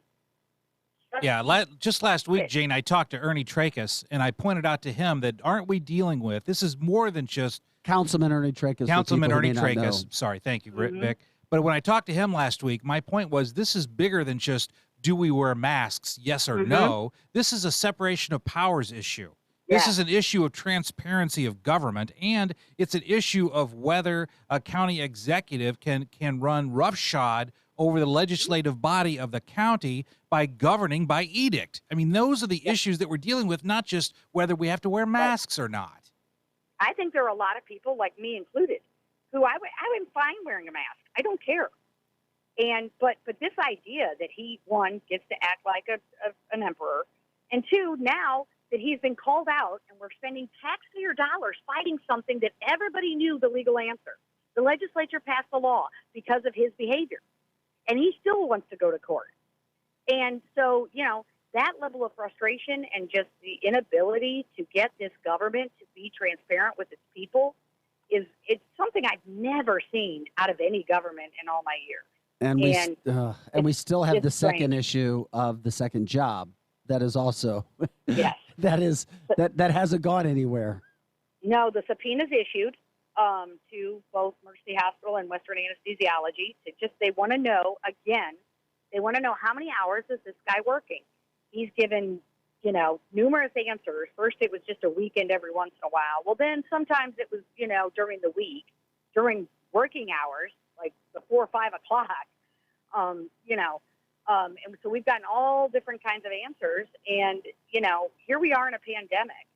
And he's asked citizens to sacrifice everything, their kids' education, to the businesses and personal freedom and all of this stuff. And this guy hasn't missed a beat. Right. He's getting his county salary, plus he's getting, his anesthesiology salary. And he's not asking himself to take any sacrifice. So no sacrifice for him. No sacrifice on his part, way, but all of us have to sacrifice. At Doctors Without Borders, he's lining his own pocket.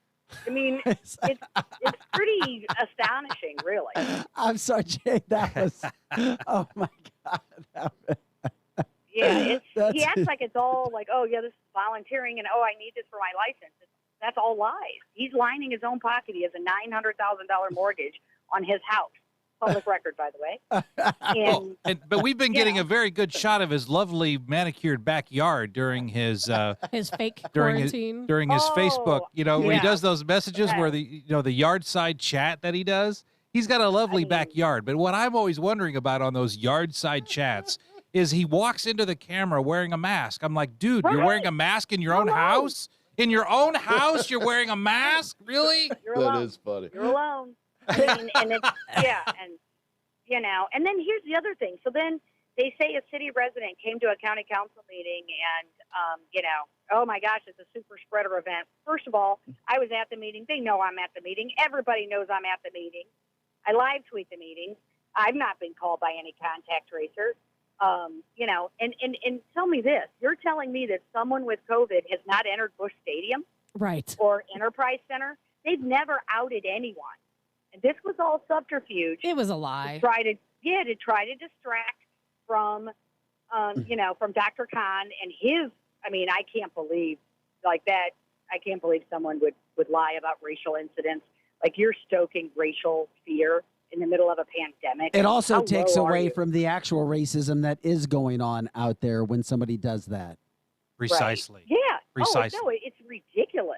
And so, and by the way, this is an administration who gets sued every week for racial discrimination. So, they just paid out diminishes, $290,000 was paid out to Mary Barton. Yeah. She was on the job for 1 year, and she got a $290,000 settlement to go. Now, the only good part about that was her lawyer got paid very well. And Jane, you and I can agree that it's always good when the lawyers get paid. Absolutely. We're good for the economy. Oh, Always. you got it. Hey, My Jane, goodness. before we let you go, anything else that we haven't touched upon that you think is important for our listeners and viewers? No, but I would stay tuned. The city of Columbia, which is basically one of the most liberal cities in the state, they just couldn't enact a mandate last night. It was 3-3, so there was no mandate issued in Columbia, Missouri. Yeah, I know. I saw Eric Schmidt trying to use it for his campaign. I saw him tweet out about that I know. today. He's way into that, I'm sure. So, Jane, I'm already getting text. Would you ever give up your hard-working, good-paying jobs right now to run for St. Louis County Executive? I get that a lot. And I'm like, well, people who probably are as honest as me have trouble getting elected. So, Wait a minute. That's what Montevanti told me. So, yeah, it's, no, I would never run for office. But we really do need a good candidate. We need somebody that just wants to govern, that doesn't want to control the world, doesn't want to be a political genius, just make the train run on time. St. Louis County is not that difficult. It's got a good tax base, a great economy. If he doesn't continue to destroy it, St. Louis County is not that difficult to run. Jane for county executive. I'm on board. The signs are. Where do I already send my there. check? Same here. Oh, bless your heart. Bless your heart. Jane, it's all about the legacy I look you leave forward behind. To keep commentating on it. Hey, Jane Duker, thanks so much for your time. We appreciate it. Will you be at the county council meeting tonight? Yes, I will. All right. Stay tuned. On Twitter. Yeah, we'll see what happens. And by the way, everybody should follow Jane Duker on Twitter if you haven't already, at Jane Duker, Dueker. Jane, thanks again. Have a great day. Have a great day, guys. All right. It's always fun to talk with Jane. It really is. It's fun. I agree. I love Jane. Well, whenever I'm filling in on 97.1 or I'm doing the Mark Reardon show and Jane is on, sometimes I agree with Jane so much, I said, Jane, you're going to get kicked out of the Democrat club if you keep agreeing with me. Right. Oh, that's what Eric tried to tell her one day. No. I like Mark Reardon a lot, too, but I really do like Jane. That's interesting. Okay. Hey, we got to take a quick break. Don't go anywhere. We'll come back. We'll continue to talk about what's going on here. Also get into DeSantis, the governor of Florida, not only challenging the CDC, saying that they're lying about numbers, which we've talked about today. He's also got an ultimatum for school officials if they try to put a mask mandate for kids. We'll tell you what he's threatening. Interesting stuff. It's there. We're also taking your phone calls if you have time. 636-695-2915, 636-695. 2915, you can catch us at viperrocks.com if you want to take us on the go. And, of course, your comments and questions on Facebook at 100.7 The Viper. Brad Young, Chris Knight, Tabitha Hassell, Vic Faust, back with more right after this.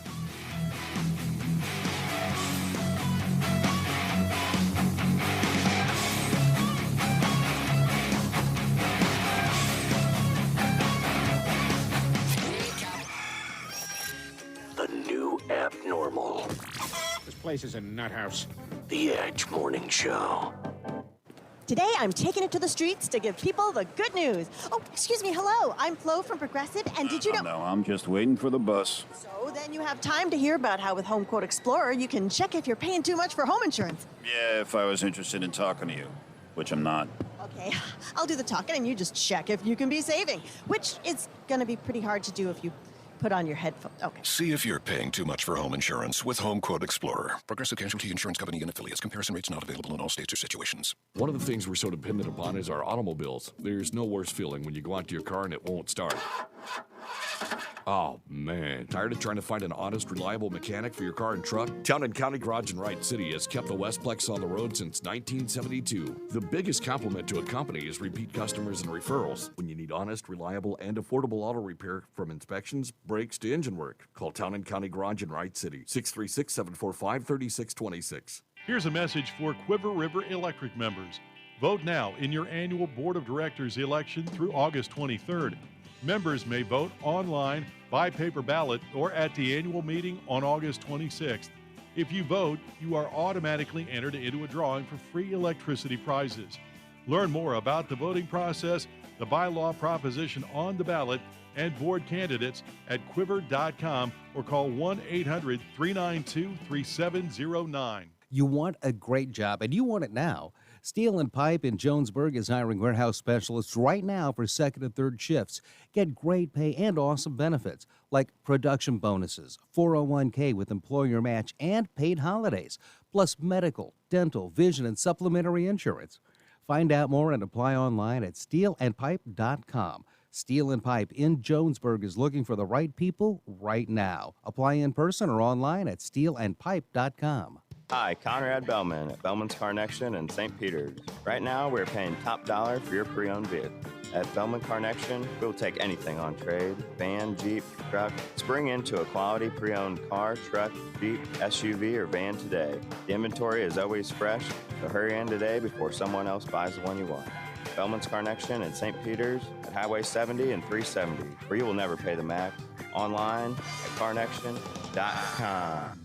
Are you ready to start investing but aren't sure how? Go for the gains you deserve safely with this free special report from Wall Street trader and financial expert Jared Dillian. Claim your free copy at jaredradio.com. That's jaredradio.com. Keep your resolution to quit cigarettes this time. Go to I Quit Vapor, 852 Bryan Road, O'Fallon. I Quit Vapor carries the salt nicotine systems, their latest juice flavors, and all of their pod systems. Let their staff explain why the salt nicotine system is so effective in helping you to quit cigarettes for good. It has a much smoother delivery and allows you to adjust the amount of nicotine intake. I Quit Vapor is still your one-stop shop for everything vapor. Keep your quit cigarette resolution this time. Go to I Quit Vapor, 852 Bryan Road, O'Fallon. Puff bars and disposables now available. Time for some upgrades? A new deck, a privacy fence, or maybe a whole new look with new siding. But who do you call? What you gonna do? Call Bad Boys Construction LLC. They are locally owned and have over 30 years experience in every kind of fencing, siding, and deck jobs. Free estimates and everything is done right the first time. Bad Boys Construction is veteran owned and gives military discounts. So what you gonna do? Call Bad Boys Construction LLC. Online at badboysconstructionllc.godaddysite.com. On Facebook at Bad Boys Construction LLC. Now, back to the Edge Morning Show.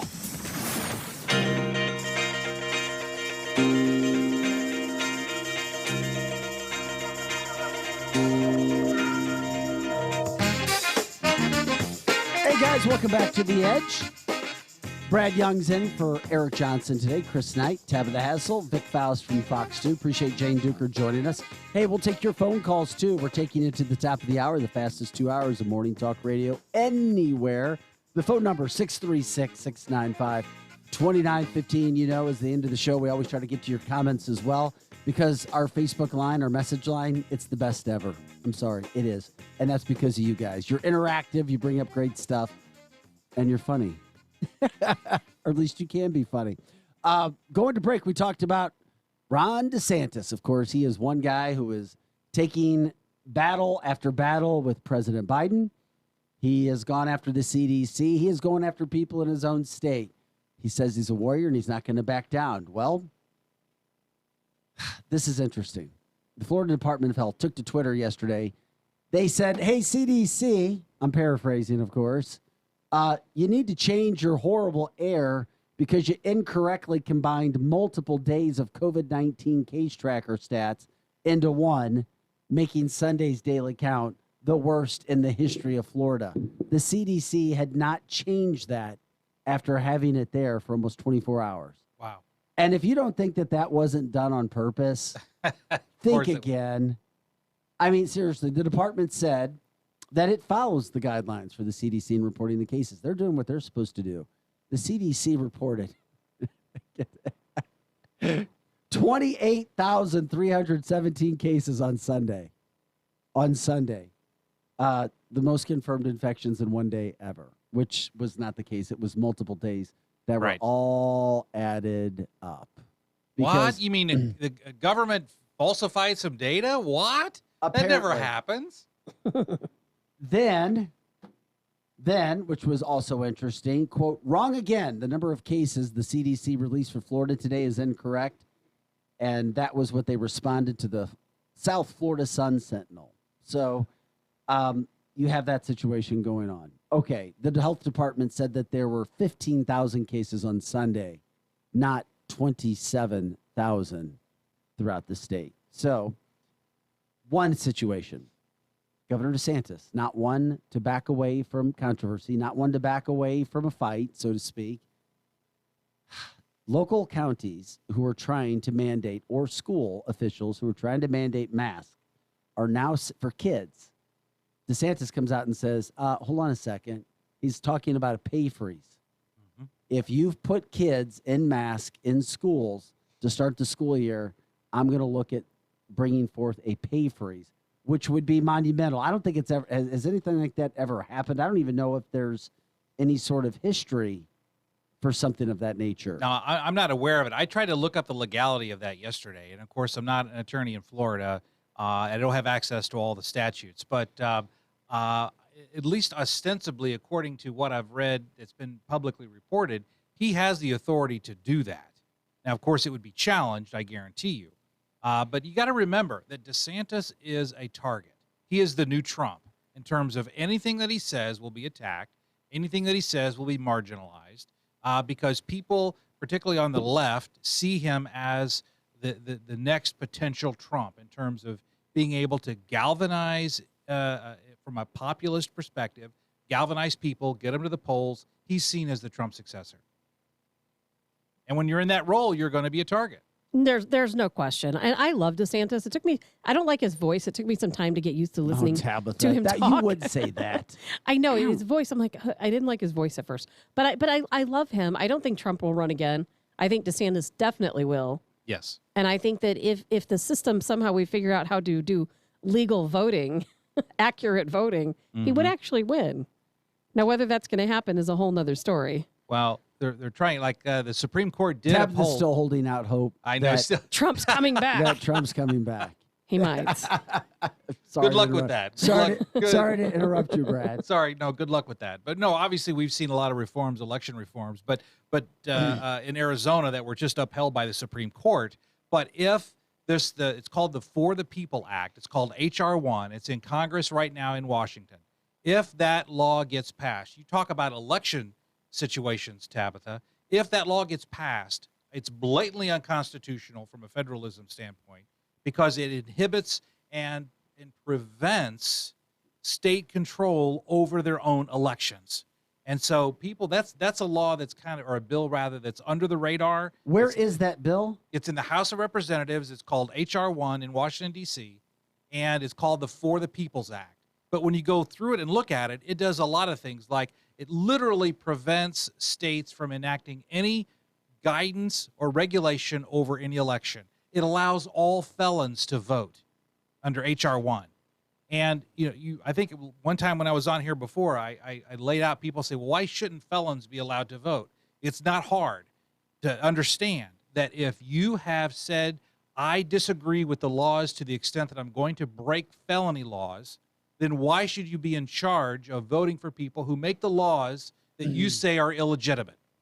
It's no different than saying we're going to put, if you want to determine how many pets a house should have, you don't put hoarder cat ladies in charge of determining how many pets you get to keep in your house. Do you really think this is going to pass? Well, it won't pass. I don't think it will. It's not going to pass. But if the Republicans don't make some gains in 2022, which I'm convinced that they will, it could pass. It could pass. But right now, the way it stands, I don't see it passing. I hope you're right. I hope it does not. That is the last thing we need. And it would be challenged legally because under our Constitution, the states are in charge of their own elections. But H.R. 1 tries to hijack that, just like we see over and over and over again. The federal government's attempt to remove state authority over their own sovereign state and say all elections have to be uniform. And we were talking about off camera or during the break, rather, Tabitha and I, about California. About California voting, correct. They got this election coming up, and they're allowing mail-in ballots, and which, of course, you don't know who's filling that out. And give the example that you gave about your friend. Right. And this is regarding the recall election for Gavin Newsom, correct, the current California governor. And which ties in with all elections in California because they're all ran the same way. Regardless of it's a recall, what I am told by a resident of California is that all residents of California, if they opt in, receive a mail-in ballot. They receive a text message if they have access to a cell phone, of course, that says your ballot's going to be here within 7 days. If you don't get it, call us back. And we were kind of having a little back and forth because I said, okay, so mail-in ballots, in my opinion, are not secure because most states do not validate signatures. You may get your ballot, you may fill it out, but once you put that back in your mailbox, who knows where it goes? Did they ever receive it? They're not going to send you a message say, oh, we got your ballot. And how in the world are they ever going to compare every signature to your driver's license? There is no reasonable way that's possible. Listen, if they can't even count the votes accurately, how are they going to be able to check the signatures accurately? It's never going to happen. My mother, California native, was in town this weekend. So yeah, we had my uncle got sick. So she came in, got a chance to see my mother over the weekend. So we talked about this. She was hopeful before. Now she's like, he's going to win. Gavin? Yeah, and she's not a Gavin Newsom fan. She's like, the ballot, it'll say, do you think Gavin Newsom should be recalled? And you check the box. And then it gives you... There's like 60 people on the ballot, right? Like 60 candidates. Your options. Yeah. And she's like, because there's so many. Well, and that's why she's not hopeful. Larry Elder is really galvanized. Yeah, he has. On the More opposition. so than anyone. I mean, at first, of course, because of the obvious nature of it, Caitlyn Jenner was highly touted on the front end, but that's fizzled rather quickly. So Larry Elder in California has really galvanized the opposition. Yeah. He had to fight to get on the ballot, and he did. He successfully sued to be allowed to be on the ballot. And I'm not suggesting he's going to win. I haven't seen the polling data. But at this point, he, I think, is the leading candidate in opposition to Gavin Newsom. He is, and he'll get the most votes. If anybody's going to beat Newsom, it would be Larry Elder. That is your one. That's the one candidate that has a shot. All we can do is hope. If any, when it comes to that whole situation of balloting. When we were talking and we got a little sidetracked, the whole DeSantis situation in Florida with masks, DeSantis's basic premise was, I wanted to see scientific evidence. So do I. So we all do. And Brad, you brought up an interesting fact that you were talking about when it came to scientific studies in kids with masks. And here's what happens. One of the things I like about being able to analyze how the virus has moved over across the planet is we get to see how other countries have dealt with it before it arrives here. Yes. Okay? Unless you don't like what those studies say, as I've noticed, because I've tried to bring studies from other countries to people I work with and people I know. Oh, that's somewhere else. It's not. I know, like that doesn't count. Like it doesn't count. I'm just going to dismiss it outright. Exactly. I'm right? sure other people have ran into that. But, it's so annoying. But England dealt with the Delta variant before we did. And they dealt with the same issue with schools before we have. And what was fascinating to me about my analysis of what they did in England for masking with schools was this. The decision was, and again, this is all, you want to talk about follow the science, kids are less impacted by COVID. We all know that. We've heard it over and over and over again. But what we aren't hearing here, but what was heard in England, was that the idea of masks, particularly when you're talking about grade school children, impacts their development, impacts their sense of self-identity, It impacts their ability to relate to their teachers and to relate to other kids. And so in England, the decision was made that masks should not be used for younger children, grade school age children, because the risk of impeding their social development was greater than the risk of them having COVID. Right. And so they did not use masks. And again, just like I talked about with the Dr. Scott Gottlieb situation, where the Delta variant spikes up and then it spikes downward, if we start instituting these mask rules now for school children, we're doing it prematurely because the Delta variant should disappear rather quickly. This was a great quote I heard yesterday. If you knew that the chances of surviving cancer were 99 point whatever, 97, as they are with COVID, would you still go through the chemo? Exactly. Well, I did that. I had cancer when I was 17, non-Hodgkin's lymphoma, and I was told that I only had a 40% chance of living 5 years. Brad, we didn't even know that about you. That was You're when a I was miracle. when I was 17, non-Hodgkin's lymphoma. Yeah. The doctor said you've got a 40% chance of living 5 years. And I was 17 years old, and so I did the chemo. But the point being is that you cannot live a life without risk.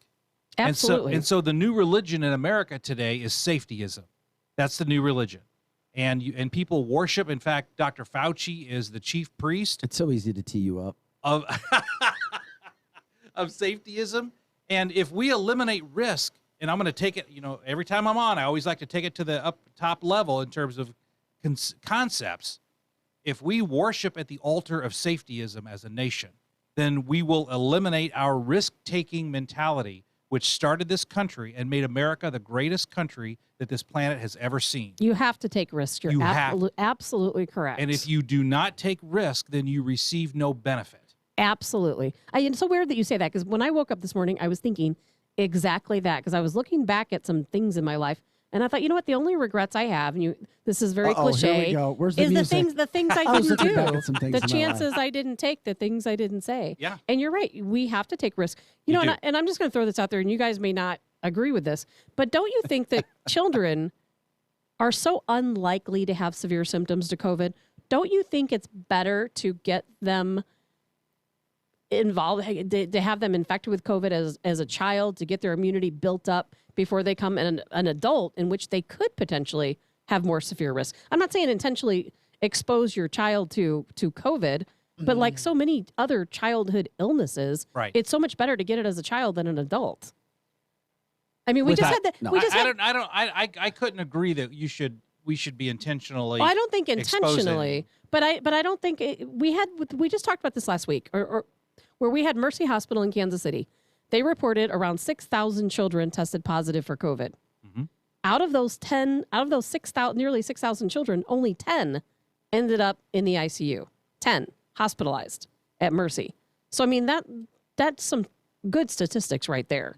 So why are we masking up kids? Why do we want to vaccinate kids if you can have almost 6,000 kids and only 10 end up hospitalized? Well, in theory, the vaccination would achieve the same benefit, which is increasing the antibodies. So, I mean... But while potentially poisoning your body with additives you don't necessarily need. That's the big question.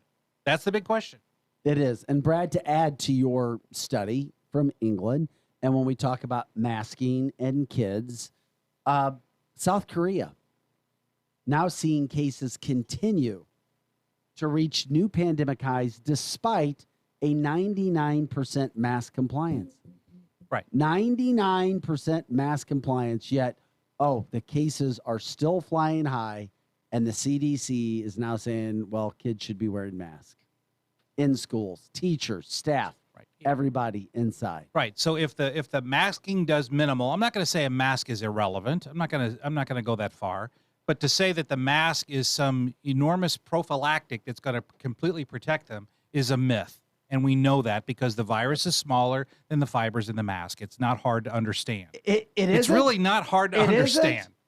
Right? But in this situation, what we can understand is that when you slap a mask on a 6-year-old and throw them into school all day long, it's going to inhibit their social interaction with kids. It's going to inhibit their educational opportunities. And just like with e-learning, when my youngest daughter did e-learning. Everybody's kid did e-learning last year. I said the emphasis was on the E, not on the learning, because it was electronic, but no one was learning diddly squat. Kids were showing up at school in beds, and they just turned their phones on. Well, going to school in a mask might only be marginally better than kids showing up to school in their beds from their cell phones, because there's not going to be learning going on, particularly for the younger children, and we're going to be inhibiting their social development. That was the decision made in England. I think they made the right call, and yet here we are not learning from the experience that the English went through. And these aren't N95 masks. If they were N95 masks and every kid wore an N95 mask and socially distanced by the 25 feet we were told by experts was necessary to stop or at least lessen transmission, maybe I would understand. But none of that is happening. None. In my opinion, unless you're sneezing at someone and it stops the viral load of somebody sneezing at you, it's absolutely pointless. That's the only benefit. If It is someone the only coughs benefit. or sneezes, it lessens the projection of the droplets. That's really the only benefit. Exactly, because the virus it's aerosolized. It's everywhere. It's everywhere you go, everywhere you breathe. What a great comment from our Facebook line. And of course, we love to hear from you as well. You guys really make the show. As an adult, can you imagine going to work and having to wear a mask all day? Just think about these kids. Most of us go to work. If you have a mask ordinance in place or mandate, once you sit down, you take the mask off. I have to wear a mask when I'm working, my security work. But the kids have to keep this mask It's on miserable. all day. It's miserable. What sense? What sense is there? And you know what? And they'll learn How to is it hide helping? behind it. Then when they won't want to take it off, they'll feel like it's protecting them, and they'll be scared to take it off. That's what I worry about as well. Kids get used to things. Maybe that's what happened to Sam Page. He's afraid to take his mask off in his own That could home. be. That was pretty funny, Brad. You mentioned that about the backyard, because Vic and I were talking about that the day he did that. Yes.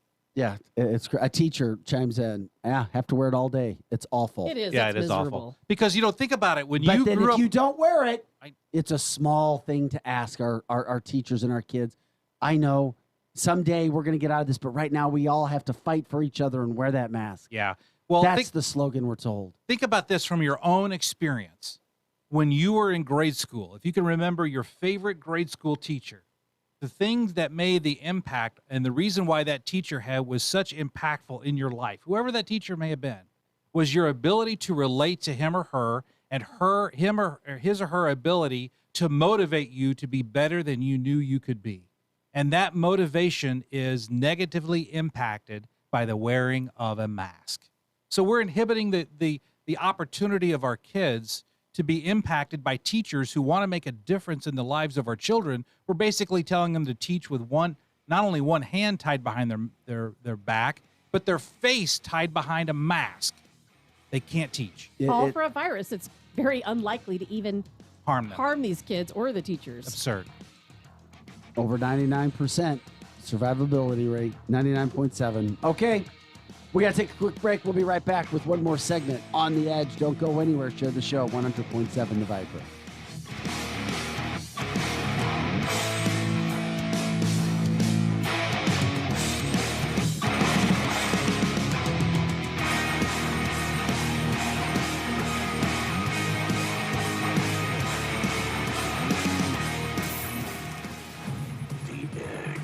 Show is coming right back. It's like I blinked and suddenly all my business shifted to e-commerce. Now my business hours are whenever my customers need me. My customers want everything now and faster than ever. It's a whole different world. Your business is changing.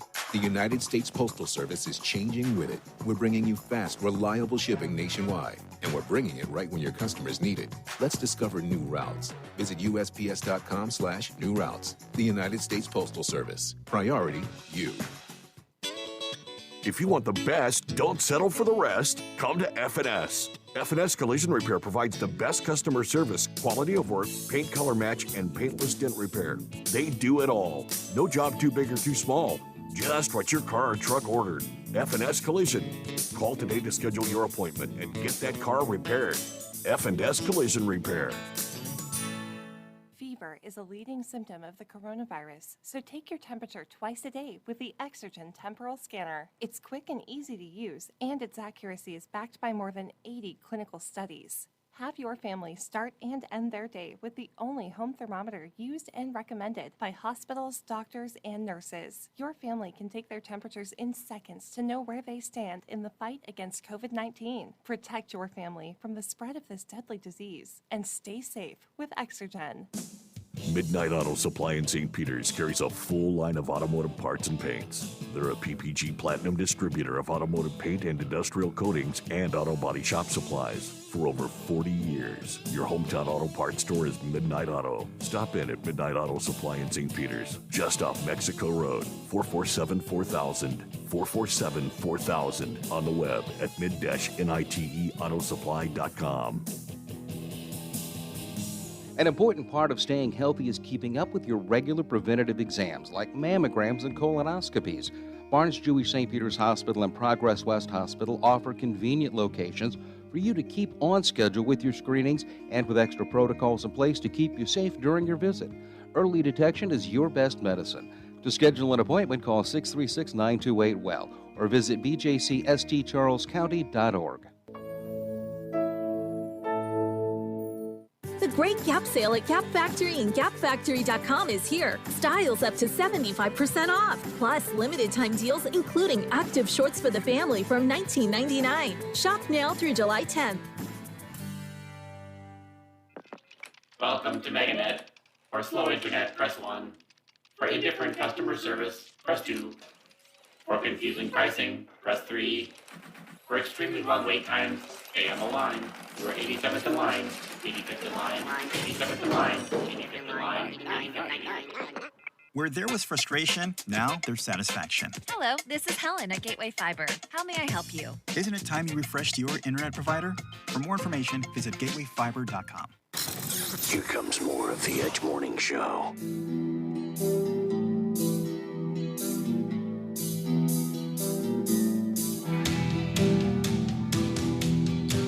Hey guys, welcome back to The Edge. Brad Young in for Eric Johnson, Chris Knight, Tabitha Hassell, and Vic Faust for Fox 2.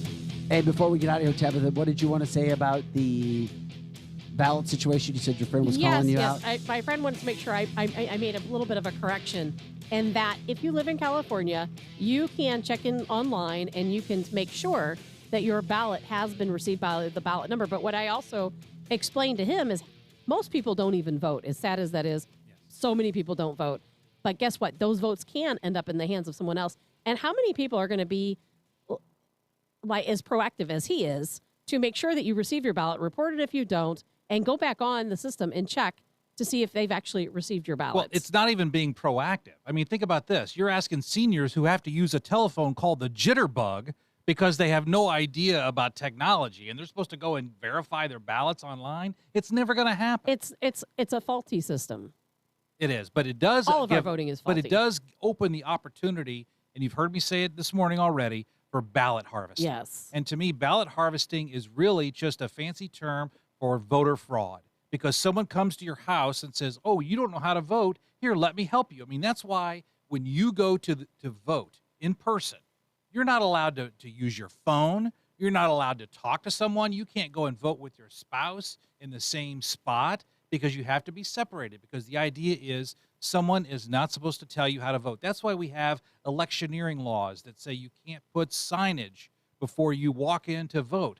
But with mail-in voting, there's no electioneering law. There's no law. There's no requirement that you be isolated. And with ballot harvesting, someone else can vote for you. It's fraud. Absolutely. Well said, my friend. It is, and that's why I'm saying I don't trust anything with elections anymore moving forward, Brad. I just don't. I don't either. And it's not California. It's every state. Eric's like, oh, there's gonna be a red wave in the midterms. I'm like, okay, maybe it sounds good. Has voting law? Have we changed anything? Did you not see hundreds of thousands of votes dumped in the middle of the night in certain states in the last election? So that it concerns me. I don't trust our voting process. I don't. Well, until we get something better, it's the best we have, so we have to go with it. But the idea that there's going to be a red wave, I'm not seeing that. What I am seeing is a big opportunity for Republicans to make gains in the House and the Senate, and I do see that happening. Whether or not you call it a wave or not is semantics, but we will see improvements. Everybody, that was Brad Young. Thanks for joining us today, my friend. Oh, it's a all pleasure. the time. You get, Thank you, I get to thank come and you. hang out with the cool kids. I mean, this is a lot of fun. We're kind of cool. We're so happy to have you. Sometimes. Brad Young filling in for Eric Johnson. We'll continue to keep you posted on Eric. Chris, what's that look, Chris? I was just thinking about something. Chris Knight, Tabitha Hassell, Vic Faust of Fox 2. We'll see you tonight for Fox 2 News at 5 and 9. We'll have Dr. David Tannehill on talking about what he's actually seen in the ICU as well. So anyway, appreciate it. Have an awesome day. And we will talk to you later. Channy's up next for some, and the one and only Dan Bongino's up for others. Have a great day.